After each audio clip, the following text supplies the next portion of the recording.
Yes, salut, j'espère que tu vas bien. Bienvenue à toi sur cette deuxième vidéo sur laquelle je vais pouvoir te former aujourd'hui sur 3 points. Donc l'organigramme, enfin plutôt 2 points au final, l'organigramme, la phase 1. Et en un deuxième temps, je vais pouvoir aujourd'hui te former sur les réseaux sociaux. Le premier point aujourd'hui qu'on va voir ensemble, ça va être les réseaux sociaux finalement, et pourquoi aujourd'hui c'est important d'avoir des réseaux sociaux qui sont développés. On n'est plus comme à l'époque quand on faisait du marketing relationnel en physique, dans la rue, toutes ces choses, même si on fait encore beaucoup aujourd'hui. Mais principalement aujourd'hui, tu vas faire du marketing relationnel, tu vas attirer des prospects, des personnes qui vont vouloir travailler avec toi aujourd'hui grâce à tes réseaux sociaux. Directement, donc aujourd'hui, pourquoi qu'il faut maintenant qu'il y ait de la qualité sur tes réseaux, pourquoi il faut qu'ils soient propres? Parce que c'est ta vitrine. C'est comme ton CV.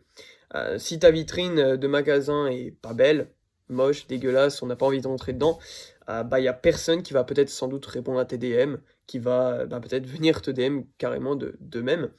Toutes ces choses, donc aujourd'hui, c'est important que tu développes une certaine qualité sur tes réseaux, un certain professionnalisme, une certaine image, une certaine attitude, pour avoir la meilleure vitrine possible, qui puisse attirer différentes personnes, qui puissent venir à toi directement, ou même que, une fois que tu puisses faire une phase one avec eux directement, qui puissent te répondre positivement, qui soient voilà, agréables, souriants, toutes ces choses. Donc c'est vraiment aujourd'hui important que tu développes tes réseaux sociaux. Et tu vas avoir plusieurs facteurs aujourd'hui pour avoir différents réseaux sociaux qui sont assez qualitatifs. La première étape, ça va être pour moi la photo de profil.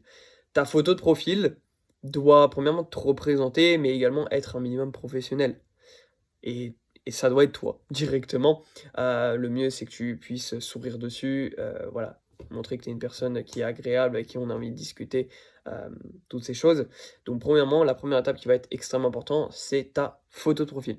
Le deuxième point, ça va être le ratio abonné-abonnement. Il faut au minimum que tu aies 2 fois plus d'abonnés que d'abonnements. Il faut vraiment que tu aies minimum 2 fois plus d'abonnés que d'abonnements. Aujourd'hui, personnellement, moi, j'ai plus de 1000 abonnés sur Insta. J'ai grand maximum 250 abonnés que je m'autorise à avoir. 250 abonnés, grand max, abonnement, pardon, grand max sur mes réseaux, sur mon Instagram. Donc, c'est vraiment important que tu aies un bon ratio qui soit équilibré entre ces deux choses. Abonnés, abonnements. Troisième point, ça va être tes stories à la une. Tes stories à la une qui doivent être alimentées directement par ce que tu mets via tes stories. Donc aussi simple que ça, tu n'as pas besoin de te prendre la tête pour tes stories à la une, ça doit être directement alimenté par rapport à ce que tu mets en story. Donc voilà par rapport à ça, et je te conseille dans tes stories à la une, le but aujourd'hui avec ton compte Instagram, c'est de donner de la plus-value aux gens, de les faire voyager et de créer de la relation directement avec eux. Donc appuie sur ces 3 points, directement tes stories à la une, faire voyager les gens, leur apporter de la plus-value, et directement, pourquoi pas te présenter aussi, mais également créer de la relation directement avec eux. Troisième point, les publications. Pour moi aujourd'hui, tu dois minimum avoir entre 6 à 9 publications pour aller chercher un minimum Platinum 1000. 6 à 9 publications, c'est beaucoup trop important, parce que si tu n'as pas de publication, les gens ne vont pas te faire confiance. Tu as rien sur tes réseaux, on ne sait même pas qui tu on voit même pas ta tête, enfin voilà. Pourquoi je te ferais confiance? Très clairement. Aujourd'hui, tu vas te poser la question de: «Est-ce que si moi je découvrirais donc la personne, enfin en tout cas mes réseaux, est-ce que moi je serais intéressé par le business que la personne développe?» donc en l'occurrence toi-même, ou pas du tout? Vraiment pose-toi cette question, mais tu dois avoir des réseaux qui soient développés, et ça passe également par tes publications entre 6 à 9 pour aller chercher un Platinum 1000. Minimum, jusqu'à 12 même je dirais, un ratio avec 12 publications, c'est déjà très bien. Donc voilà par rapport à ça. Et ensuite, dernier point qui est aujourd'hui le plus important, c'est le plus important, très clairement, c'est donc au final, tes stories. Très clairement aujourd'hui, un Platinum 1000 doit minimum pour moi faire entre, je dirais 8 à 12 stories par jour. 8 à 12 stories par jour, minimum pour un Platinum 1000. Donc aujourd'hui, je vais pas te dire: «Fais, 3, 4, 5 stories pour un Platinum 50, Platinum 600». Non, parce qu'aujourd'hui, on va aller chercher un Platinum 1000. L'objectif, c'est d'aller chercher un Platinum 1000, d'aller chercher, voilà, je pense pas que tu cracherais sur 4 chiffres mensuels en termes de marketing relationnel, sur 800 € de plus entre un Platinum 150 et un Platinum 1000, sur 400 € de plus entre un Platinum 600 et un Platinum 1000. Donc je pense qu'aujourd'hui, on va viser le Platinum 1000 directement. Donc moi, je te conseille direct de partir dans une vision d'aujourd'hui, je garde mon ratio entre 8 à 12 stories tous les jours. Mais par contre, maintenant, je vois beaucoup de personnes qui font des stories, mais quand je vais sur leur story, 80% du temps, c'est du repost. T'es pas une page de repost. Sinon, autant s'abonner directement aux pages que tu repostes. Ça sert à rien que tu mettes du repost, ça doit être même pas 20% de ton contenu. Donc aujourd'hui, imaginons que tu fais 10 stories par jour, 2 reposts grand max. Grand max, 2 à 3 reposts, vraiment maximum. Le reste, ça doit être de ton contenu personnel. Des facecam, ça doit être voilà, des punchlines, ça peut être par exemple, en termes de repost, ça peut être des réels qui t'inspirent, ça peut être voilà, toutes ces choses. Aujourd'hui, qu'est-ce que tu fais dans ton quotidien? Vraiment, moi, je te conseille une chose, c'est divise aujourd'hui tes réseaux sociaux, tes stories, en 3 parties. 33% lifestyle, qu'est-ce que tu fais dans ton quotidien, pardon. 33% plus-value, apporter de la plus-value à tes abonnés. Et 33% business, sur ce que tu développes de ton côté. 33% lifestyle, 33% plus-value et 33% ton business. Donc voilà, si aujourd'hui tu fais 12 stories tous les jours, 4 stories de plus-value, 4 stories de business et 4 stories de lifestyle. Voilà. Ça, c'est un très bon ratio. Ce que tu fais dans ton quotidien, un petit peu de repost, du coup, tu peux tout de même le faire.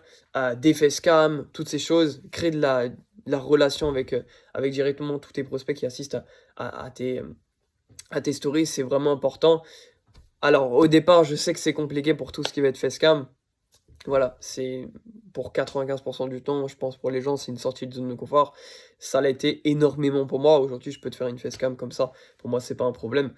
Mais tu dois vraiment t'entraîner et tu peux demander à chaque personne, par exemple ton mentor, tu peux lui demander ses premières facecam. Tu verras que honnêtement, c'est pas fou, mais qu'il y a eu réellement une évolution. Et c'est juste, aujourd'hui, tout le monde doit partir d'un point A pour aller à un point Z. Donc, tu es obligé de pouvoir partir de là. Donc voilà par rapport à ça. Donc très clairement, pour résumer aujourd'hui, comment tu vas avoir des réseaux sociaux qualitatifs, concentre-toi sur ta photo de profil, ton ratio abonné-abonnement, tes publications, tes stories à la une et la constance que tu as en story. Si les gens voient que tu n'es pas constant en story, ils comprendront surtout que tu n'es pas constant dans ton business. Ça, c'est vraiment important à retenir. Si aujourd'hui tu n'es pas constant en story, tes prospects vont voir que tu n'es pas constant dans ton business. Donc vraiment, sois constant en story, c'est hyper important. Et en plus de ça, aujourd'hui, je sais pas, on va dire que tu fais du 120, 150 MP tous les jours, mais que tu n'as pas beaucoup de réponses.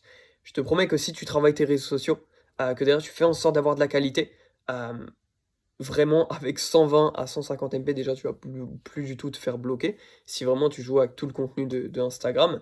Et en plus de ça, pour moi, tu peux minimum aller chercher les 3, 4, voire 6 presses tous les jours, avec entre 120 et 150 MP. Et donc si vraiment tu as d'autres activités à côté, voilà, fais de la qualité sur tes réseaux pour avoir plus de réponses sur tes MP et pouvoir potentiellement déjà bien t'en sortir avec 60 à 90 MP tous les jours. Donc voilà par rapport à ça.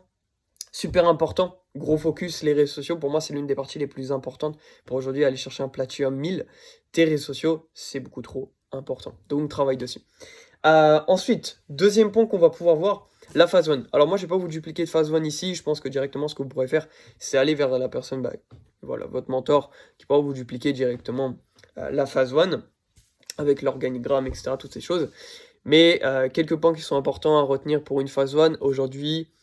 L'expérience, c'est tout. Pour moi, l'expérience, c'est tout en organigramme, en phase 1. Donc aujourd'hui, pour être honnête avec toi, quand tu vas commencer à faire du marché froid, quand tu vas commencer l'organigramme, la phase 1, pour moi, tes premières, voire 3 premières semaines, tu n'auras pas trop de résultats. Très peu. Et ça, il faut que tu l'acceptes. Tu n'auras pas trop de résultats. Par contre, si tu es constant dans ces 3 semaines, dans ces 1 mois, et que très clairement tu fais ça tous les jours, que imaginons que tu t'es fixé un objectif de 30 MP ou 60 MP tous les jours, tu fais ça pendant 1 mois, je peux t'assurer une chose, c'est qu'au bout de ces 1 mois, déjà, tu vas connaître parfaitement ton organigramme, et de 2, tu auras tellement un effet cumulé que ça te permettra d'enchaîner tes prises, sachant qu'aujourd'hui, qu'est-ce qui te paye dans ton business? C'est exposer ton business. Donc aujourd'hui, il faut vraiment que tu gardes cette constance parce que, voilà, c'est comme tu faisais une chaîne, comme ça, et si tu plantes, à un moment tu plantes plus et tu reprends après, ton effet cumulé se casse. Donc il faut vraiment que tu sois le plus constant possible par rapport à ton organigramme, ta phase 1, et vraiment que tu tiens ça. Après, en termes d'MP tous les jours, ça pareil, je te conseille d'aller vers directement ton mentor pour qu'il puisse te conseiller. Moi, je pense qu'aujourd'hui, si tu couples de la qualité sur tes réseaux sociaux et tu couples ça avec aujourd'hui être compétent dans l'organigramme dans ta phase 1, aujourd'hui pour moi entre 60 à 90 MP tous les jours, si tu es réellement conscient, pas un jour sur deux ou quand tu en as envie, tous les jours, sachant qu'une phase 1 aujourd'hui ça prend même pas 15 à 20 minutes, même pas 5 à 10 minutes pour une phase 1, donc aujourd'hui avec 3-4 phases 1 que tu fais dans la journée, ça y est, en 20-25 minutes c'est fait, tu vois? Donc si tu es constant tous les jours et que tu fais ça, tu apportes de la qualité sur tes réseaux, pour moi, il y a aucune chance que tu n'évolues pas et tu n'aies pas de plus en plus de résultats avec du moyen terme, très clairement. Donc voilà par rapport à ça, je pense qu'aujourd'hui c'est tout ce que j'allais pouvoir vous dupliquer dans cette vidéo. Maintenant à vous de à vous de jouer et de pouvoir appliquer tous ces points. Donc c'était tout pour moi et on se retrouve d'ici la prochaine vidéo.